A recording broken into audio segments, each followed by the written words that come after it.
बहू जल्दी जल्दी काम निपटा ले, मेहमान कभी भी आ जाएंगे। हाँ हाँ माँ जी, मैं अपनी तरफ से काम निपटाने में लगी हुई हूँ। मेहमानों के आने के बाद उनको भी तो देखना पड़ेगा ना। तुझे पता है मेरी बहन कलावती मुझसे कई सालों बाद मिल रही है, लेकिन इस बार मेरी बहन, जीजा जी और उसका इंजीनियर बेटा भी घर आ रहे हैं। वैसे माँ, मासी को आपको कहना चाहिए कि इंजीनियरिंग की डिग्री अब रद्दी हो चुकी है। ये सब बातें तू दीदी के सामने मत बोल देना, उन्हें बुरा लगेगा। तेरी आदत नहीं गई है अभी तक मजाक बनाने वाली। अजी ऐसे क्यों बोल रहे हैं आप? माँ जी ठीक कह रही हैं। आप ऐसे अगर उनका मजाक बनाएंगे तो उन्हें बुरा लगेगा। दादी, दादी कौन आ रहा है जिनकी इतनी बातें हो रही हैं? तेरी बड़ी दादी आ रही है, वो तो मुझसे भी ज्यादा अच्छी है।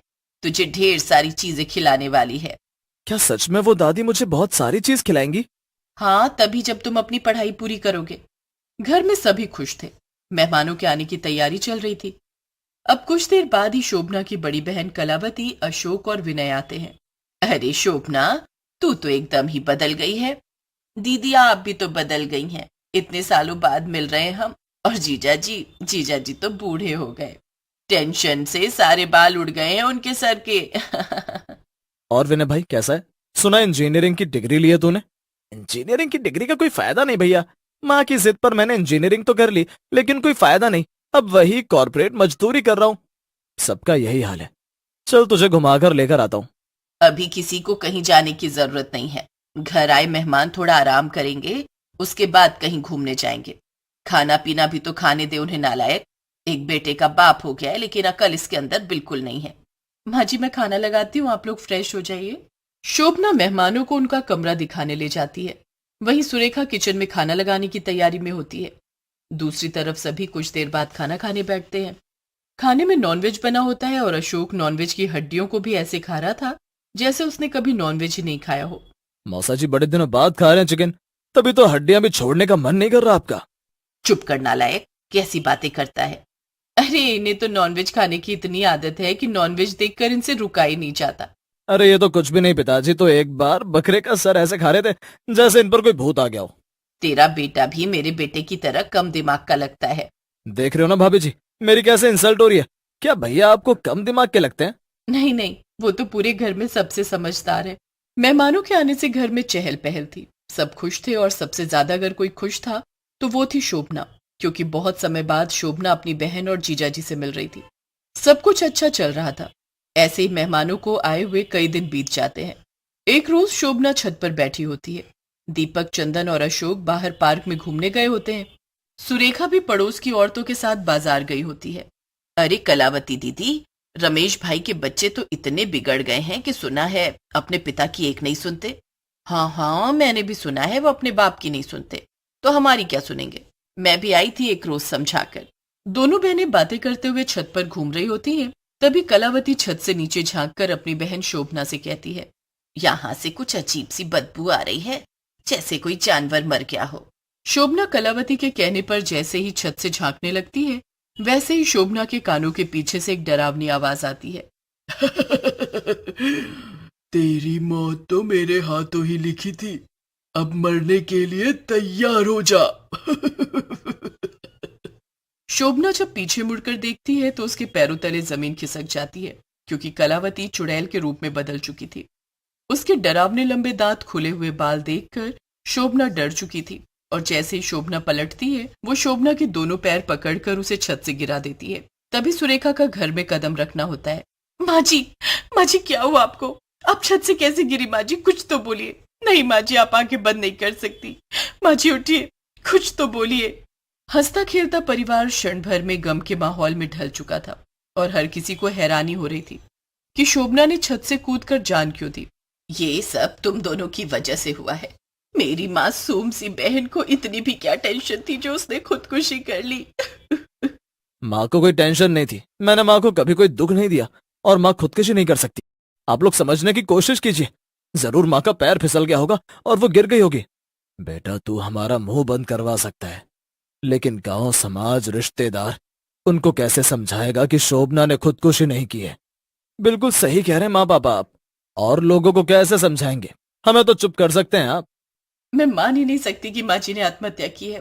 मुझे कुछ भी समझ नहीं आ रहा कि अचानक ये सब क्या हो गया। इस बात को भी अब 15-20 दिन बीत चुके थे। दीपक और सुरेखा काफी परेशान थे। वहीं दूसरी तरफ घर आए मेहमान अब भी घर से जाने का नाम नहीं ले रहे थे। अब एक रोज सुरेखा चंदन के स्कूल से आने का इंतजार कर रही होती है। वहीं दूसरी तरफ अशोक चंदन के साथ एक सुनसान सी जगह पर घूम रहा होता है।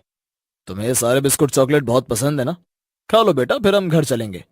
बड़े दादू, आप बहुत अच्छे हैं। आपने मुझे कितनी सारी टॉफी चॉकलेट दिलाई। चलो, इसे तुम आराम से खाते रहो। सुरेखा और दीपक चंदन के गुम हो जाने की रिपोर्ट पुलिस में करवाते हैं। इधर अशोक भी अकेले घर आता है। पापा, चंदन कहीं मिल नहीं रहा, न जाने कहाँ चला गया। आखिर इस घर में हो क्या रहा है? पहले शोभना और अब चंदन। मैंने पुलिस कंप्लेंट करवाई है। मेरे बेटे को कुछ नहीं हुआ होगा। अब मेरे बेटे का नाम माँ जी के साथ मत जोड़िए। वो ठीक ठाक है जहां भी है। अब इस बात को 3-4 दिन बीत जाते हैं।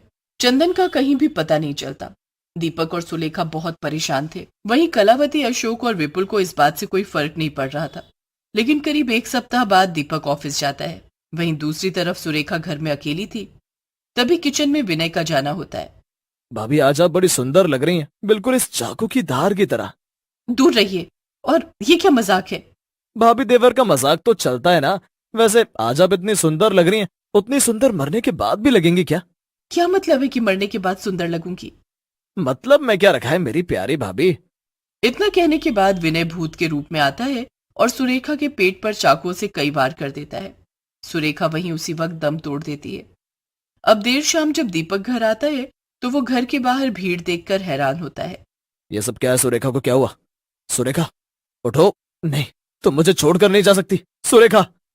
बेटा, घर में 2 चोर घुस आए थे। उन्होंने हम तीनों को बंधक बना लिया और बहू ने जब उनका विरोध किया तो उन्होंने उसे मौत के घाट उतार दिया। नहीं, ऐसा नहीं हो सकता। कह दो कि ये सब झूठ है। संभालिए भैया अपने आप को। होनी को कौन टाल सकता है? दीपक पूरी तरह सदमे में चला जाता है। एक के बाद एक उसका पूरा परिवार खत्म हो चुका था। अब एक रोज दीपक देर रात सोया होता है। तभी उसके कानों में आवाज आती है, हमें बचाओ, हमें बचाओ, ये लोग अच्छे नहीं हैं। ये आवाज सुनकर दीपक उठता है तो वो अपने आसपास अपनी पत्नी, माँ और बेटे को महसूस करता है। लेकिन जैसे तैसे वो सो जाता है। अब अगली सुबह दीपक उठकर सबसे पहले मुकेश से मिलने जाता है और उसे सारी बातें बताता है। तूने मुझे अपनी माँ के जाने की बात भी बताई थी, अपने बेटे के गुम होने की बात भी बताई। अब भाभी का अचानक क्यों जाना? मुझे ये सब ठीक नहीं लग रहा। मैं बिल्कुल अकेला पड़ गया हूँ। मैं भी अब जीना नहीं चाहता। मैं भी अपने परिवार के पास जाना चाहता हूँ। कल रात वो मुझे कुछ कहने की कोशिश कर रहे थे। बेवकूफी मत कर। मैं बहुत ही पहुंचे हुए सिद्ध पुरुष बाबा को जानता हूँ, जिन्होंने सालों की तपस्या से सिद्धि और शक्तियों को प्राप्त किया है। वो तेरी मदद जरूर कर सकते हैं। मुकेश और दीपक अब उस सिद्ध पुरुष बाबा के पास पहुंचते हैं, जिन्होंने सालों तपस्या करके तिलिस्मी और पावन शक्तियां प्राप्त की थी। और वो सारी बातें सुनते हैं। घोर अनर्थ बच्चा, तेरे घर में जो मेहमान रह रहे हैं वो कोई साधारण इंसान नहीं, बल्कि शक्तिशाली भूतों का साया है। और इन्होंने ही तेरी पत्नी, माँ और बच्चे को मारा है। लेकिन घबराने की कोई बात नहीं है। ये गंगा जल लेकर जा। इसे तो पूरे घर में छिड़क कर इस तिलस्मी बात से उन तीनों पापियों का अंत कर दे। आपका बहुत बहुत शुक्रिया बाबा। मैं अभी जाकर उन्हें और उनकी बुरी शक्तियों को नष्ट करता हूँ। और ध्यान रहे, इस तिलस्मी बाढ़ से उनका अंत होते ही तुझे तेरा परिवार भी मिल जाएगा। दीपक और मुकेश बिना समय गवाए घर पहुंचते हैं और पूरे घर में गंगा जल छिड़कते हैं। गंगा जल के छिड़काव से वो लोग बेचैन हो जाते हैं और जैसे ही बाहर आते हैं वैसे ही वो अपने असली रूप में आ जाते हैं। दीपक अब तीनों के सामने बाण साधे हुए खड़ा था। हमें मत मारो, हमें मत मारो, हमने ही तुम्हारे परिवार को मारा है। तुम्हारे घर आने वाले मेहमानों की बस इतनी गलती की वो हमारे अड्डे से होकर गुजरे, और हमारे अड्डे से गुजरने वाले का अंत निश्चित होता है। दीपक उनकी बात सुनने के बाद बाबा का दिया हुआ तिलिस्मी बाण उन तीनों पर साथ देता है, जिससे तीनों वहीं जलकर भस्म हो जाते हैं। और तभी वहां उनके भस्म होते ही दीपक की माँ, पत्नी और बच्चा एक तिलिस्मी शक्ति द्वारा प्रकट होते हैं, जिससे दीपक को उसका पूरा परिवार मिल जाता है। और दूसरी तरफ उसके घर से भूतिया मेहमानों का साया दूर हो जाता है।